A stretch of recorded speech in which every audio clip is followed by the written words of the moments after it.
हिंदू विवाह अधिनियम की धारा 11 और 12 में वाइड और वाइडेबल मैरिज का प्राविधान दिया गया है।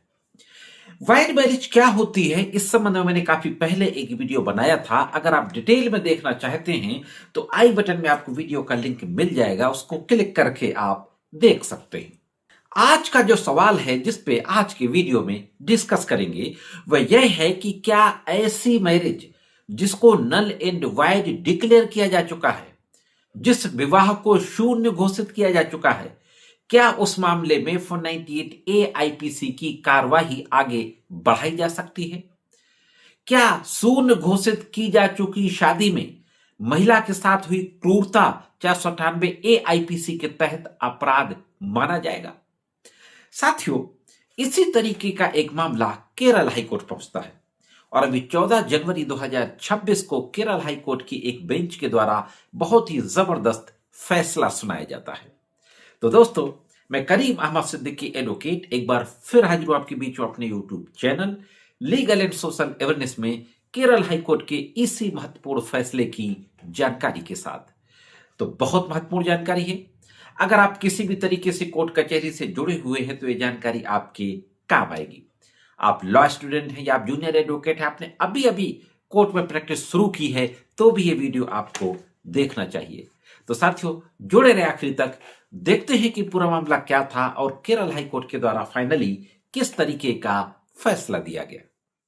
इस मामले के जो फैक्ट थे, सबसे ब्रीफ में हम फैक्ट पे एक नजर डालते हैं कि महिला के द्वारा यह आरोप लगाते हुए अपने पति और ससुराल के अन्य लोगों के खिलाफ एक एफआईआर दर्ज कराई जाती है कि डाउरी की डिमांड की जाती है। डाउरी की डिमांड को लेकर के फिजिकली मेंटली टॉर्चर किया जाता है, उसकी ज्वेलरी भी छीन ली गई, गोल्ड यानी सोना छीनने का भी आरोप लगाया गया, सोवरेन बॉन्ड छीनने का आरोप लगाया गया।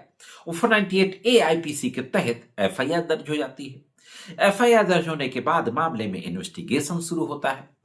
इसी दौरान हस्बैंड और वो लोग जिनके खिलाफ एफआईआर दर्ज कराई गई थी, जो ससुराल के लोग थे, वो केरल हाई कोर्ट पहुंचते हैं और केरल हाई कोर्ट में 482 सीआरपीसी के तहत एफआईआर को क्वैश कराने के लिए पेटिशन फाइल करते हैं। केरल हाई कोर्ट साथियों, जो केस गया, Umesh and others versus state of Kerala, criminal MC number 6711/2021, justice Pradeep Kumar के द्वारा इस मामले की सुनवाई की जा रही थी। तो अब देखते हैं कि केरल हाईकोर्ट के समक्ष किस तरीके का आर्गुमेंट किया जाता है और कौन सी महत्वपूर्ण बातें कही जाती हैं और किस तरीके का आदेश दिया जाता है। साथियों, इस मामले में आरोपियों के एडवोकेट के द्वारा आर्गुमेंट करते हुए यह कहा जाता है कि यह इस शादी को फैमिली कोर्ट के द्वारा पहले ही नल एंड वाइड डिक्लेयर किया जा चुका है, यानी शून्य घोषित किया जा चुका है। और मैं आपको बता दूं, 498A आईपीसी, जो कि अब 85 बीएनएस की धारा हो गई है, उसमें क्या कहा गया है कि पति और उसके नातेदारों के द्वारा स्त्री के साथ क्रूरता करना। तो समझने वाली जो बात है, पति और उसके नातेदारों के द्वारा, पति तो पति हो गया, नातेदार उसके परिवार के लोग और रिलेटिव्स हो गए। तो पहली शर्त जो होती है 498A में वो यह होती है कि शादी होना चाहिए, एक वैलिड मैरिज होना चाहिए। केरल हाईकोर्ट के समक्ष यही मूल प्रश्न था कि क्या ऐसा विवाह जिसे सक्षम न्यायालय ने रद्द कर दिया है, नल एंड वाइड डिक्लेयर कर दिया है, उसके आधार पर धारा 498A के तहत क्या क्रूरता अपराध मानी जाएगी, जिस मैरिज को नल एंड वाइड डिक्लेयर कर दिया गया हो? केरल हाईकोर्ट के द्वारा यह कहते हुए यही बात कही जाती है कि 498A में जो पहली शर्त है वो एक लीगल मैरिज का एग्जिस्ट करना है, एक वैध विवाह का अस्तित्व में होना है। जब विवाह को सक्षम कोर्ट द्वारा नल एंड वाइड घोषित कर दिया गया है, तब पति पत्नी का वैधानिक संबंध समाप्त हो जाता है। अगर मैरिज को नल एंड वाइड डिक्लेयर कर दिया गया तो हस्बैंड वाइफ का रिलेशन भी खत्म हो जाता है और ऐसे में 498 आईपीसी के तहत क्रूरता का अपराध नहीं हो सकता। केरल हाईकोर्ट के द्वारा बहुत ही महत्वपूर्ण एक केस का हवाला दिया जाता है, पी शिव कुमार वर्सेस राज, और भी कुछ केसेस की बात कही जाती है और पुराने इन केस ला का हवाला देते हुए यह कहा जाता है कि इस मामले में पहले आरोपी और शिकायतकर्ता के बीच शादी एक सक्षम कोर्ट के द्वारा रद्द कर दी गई। इसलिए यह माना जाएगा कि पहले आरोपी और शिकायतकर्ता के बीच कोई वैध शादी नहीं हुई।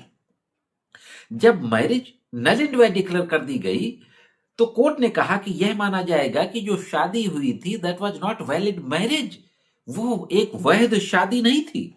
इस तरह आईपीसी की धारा 498 के तहत अपराध याचिकाकर्ताओं के खिलाफ लागू नहीं होता है। सीधी सी बात है, क्योंकि वैलिड मैरिज का एग्जिस्ट होना जरूरी है। जब विवाह ही सक्षम कोर्ट ने रद्द कर दिया तो 498 आईपीसी के तहत अपराध का आधार ही समाप्त हो गया। बहुत बड़ी बात ये कही केरल हाईकोर्ट ने कि अपराध का आधार ही समाप्त हो गया। यानी 498 ए के लिए जो मुख्य आधार है वो वैलिड मैरिज का होना है। कोर्ट ने कहा, when the marriage itself is annulled by a competent court, the substratum for an offense under section 498 IPC disappears। जब मैरिज अपने आप में वैलिड नहीं है तो 498 ए के अपराध का आधार नहीं बनता है। ये कहते हुए एफआईआर को रद्द करने का आदेश पारित कर दिया जाता है केरल हाईकोर्ट की बेंच के द्वारा। यह थी दोस्तों 498 ए के संबंध में एक और महत्वपूर्ण कानूनी जानकारी। कैसे लगी कमेंट्स करके जरूर बताएं। अगर आप चैनल में नए हो, वीडियो को पहली बार देख रहे हो तो चैनल को सब्सक्राइब करके घंटी के बटन को दबाकर ऑल पे जरूर सेट कर दे। मेरे द्वारा जो कानून की जानकारियां दी जाती हैं अगर आपको अच्छी लगती हो तो वीडियो को और भी लोगों को शेयर कर दिया करें। आज के इस एपिसोड में सिर्फ इतना ही। मिलते हैं किसी अन्य एपिसोड में कानून करने जानकारियों के साथ। तब तक महत्वपूर्ण जानकारी के लिए देखते रहें लीगल एंड सोशल अवेयरनेस।